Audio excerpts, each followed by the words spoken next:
2 minutes.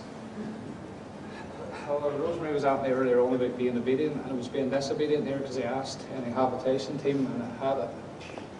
And I was only sitting there, and Lennon got up, and Lennon said something, and just, the Lord just says you have to. So, apologies to my wife, but 2 minutes and then we can go. But really, it's something that Eugene had said, and then also Len touched on it about praising God in the good times. And honestly, I feel that so strong that we need to. And it's not to put there's going to be a bad time, but sometimes there is. And I just want to share this for 2 minutes. My wife's going to look up and go, oh, you. But anyway, anybody knows us, going on great with God, this, that, and the other, do our worship thing, come to this church, we're blessed, part of this town, we love it. But about 7 or 8 years ago, everything was great. Had a 3-year-old daughter, everything's sweet.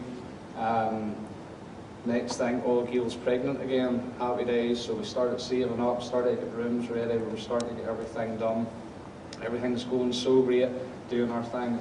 We were at a different church at the time, but we were doing our thing, serving. I was in the kids ministry, Gail's and worship team. Everything's great, pouring our lives out, week in, week out, believing we were faithful and obedient.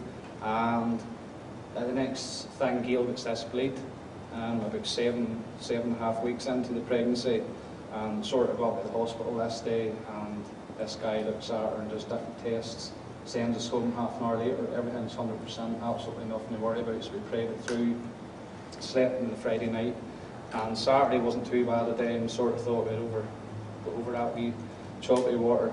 So we're going up on Sunday getting ready for church and whatever, just the normal, as you do, and Gail usually takes a bit longer than me. I hadn't as much hair as I used to. I used to sort of jazz it up a wee bit back then, but so Gail was up getting ready, and she never come down.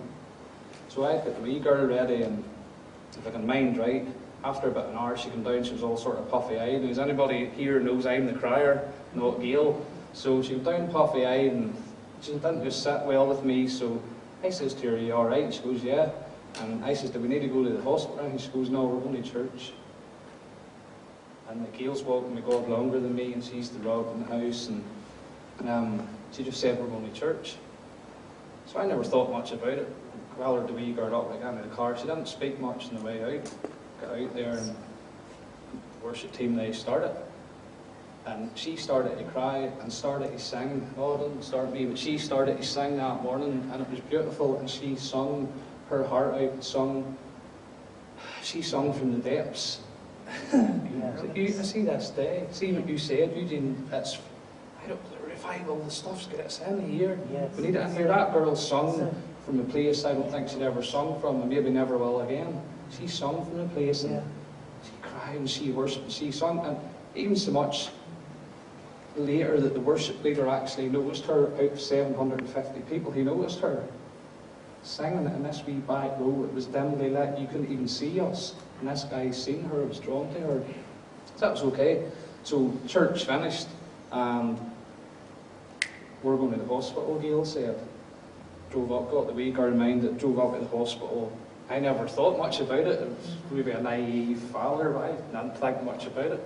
And basically went in and seen a few doctors, and the next thing they brought the scan screen up, and there was nothing in the screen. And I couldn't compute it, because 48 hours earlier, the doctor gave us 100% peace that everything was great. And we were starting to decorate rooms and buy furniture for our second child, and the next thing they're showing us an empty screen saying you haven't got a second child. So that was alright. So I done my crying thing for about half an hour, and I was angry and I was cross, and I says to the doctor, I cannot get this into my head, because one of your colleagues told me on Friday we were going to be having this baby in a few months from now. You're going to scrape that baby in the jar. And I can't get it.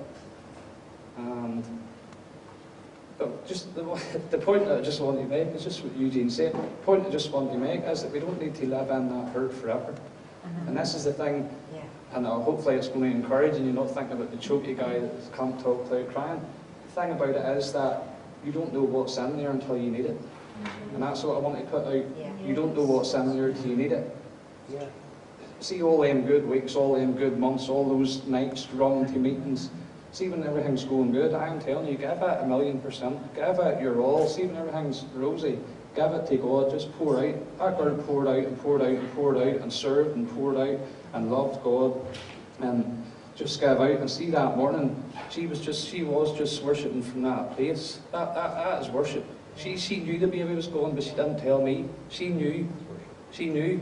And that was worship. That wasn't singing 5 songs. That's how that worship leader noticed her out of 750 people. Because she was worshipping. Other people going, oh, I like that song. I like Great is the Lord, or I like Worthy is the Lamb, whatever it is, I like that song. I sing it a bit louder and I sing. That girl was sung. That was worship. I was singing, she was worshipping. You know, so all I want to just say is, it's great hearing hypothetical or what potentially can be, but sometimes I relate to people who went through a situation, and I can go, do you know what? See the power, the love, and the grace, the mercy it's extended to that person. That's the same that I can receive if I want it.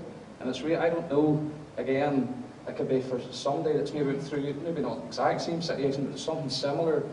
And what I just want to say, the final thing that we done, and it sort of nearly amazed the daughters. We weren't doing it to amaze anybody. We actually didn't know what we had in ourselves as well. Because as soon as it all was done, medically what was done that needed to be done with Gail, we just went in and I asked the girl, could she give us some time? And I'm not like a super spiritual Christian guy. I just grabbed my wife as hard as I'd ever grabbed her, and we just prayed that thing out. And we just committed the whole situation unto God.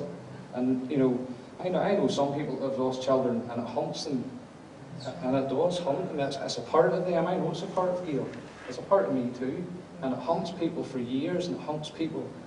And maybe the enemy can use that to hold them back. I just want to try and give a glory to God through it. We actually have hardly ever talked about it since. It's not the thing we broadcast about, but we have just passed over to God. We have committed, and we've told Nathan there's a wee brother or sister just waiting for them, and they're just going to run into our arms and run into their big brother, or whatever, wee brother and big sister. So it's really just saying worship. So you see, that resonated with me so much. What is worship? You know, if it's good, worship. If it's bad, worship. We can do it. We have enough in us. We have the leaders. We have the people that have poured into us. We have guys doing stuff behind the scenes which I don't even know about. And it's great to hear what is going on in our town and our nation. And like Derek said earlier, CDC, the numbers don't bother me either. It's the hearts. And I love seeing so many different churches just chasing after God. Not chasing after me, we're not chasing after what songs Derek's going to sing next. We're just chasing. But anyway, worship from good times, worship in the bad. Sometimes you will see what's in you, but that's when we need to know what's in us, because that could have crushed us. Only married a few years and could have absolutely crushed us. The devil could have railroaded us totally off track. But again, thanks to faithful men, faithful women that have poured in, as our youth pastors from years ago have left stuff in us as me and Gail matured and growing and have left stuff in us. And then at that time we were green pastures and Jeff was pouring into us. It doesn't matter what church we go to, there's men that are hungry for God and want to pass on to us. We just have to suck it up, just receive it, just chew on it. And say, see, when you need it, it's there. So I hope that's just a testimony of what it's there for us. Don't let the devil win.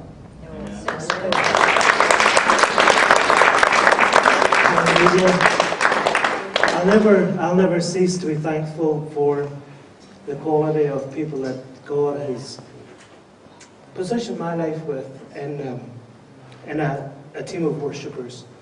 And I'm so privileged to minister with that team of people, each one of them who I know they've come from their own places of brokenness, but I know they know how to worship whenever things aren't all together. And I have to confess that so many times when I lead worship, I come from a place of feeling just not all together. And there's something so special that can happen whenever you can stand and be vulnerably broken and not have it all together, but lean on the everlasting arms and know the strength and the confidence and the hand of God that holds you in the journey of your ministry and your life. And, that's one thing, just as Alyn was talking, and we'll everybody finish here, but there's one thing that the Lord was just speaking to me that, the world really isn't concerned about your Armani suit, nor your Rolex watch, nor your pink Cadillac. Do you know what marks the difference that the world really cares about?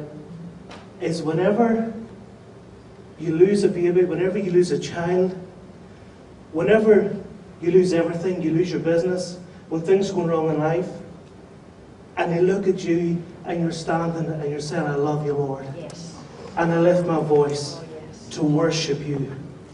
Whenever you're still standing in the midst of this journey in this broken world, and you're standing looking onto Jesus, and they see something that's different about you, that's what they're looking for. You really think the broken world cares about your money? No.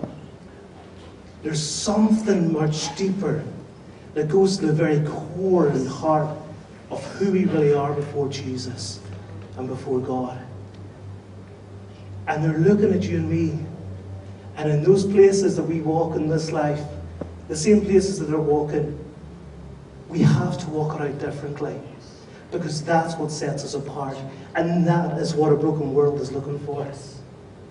Hallelujah. Hallelujah. Whew. We can actually probably just go all night here. I just sense the presence of the Lord, and that's really great. But it just makes it a bit more difficult because, hallelujah. Rosemary, Robert, do you have anything you feel to add to anything?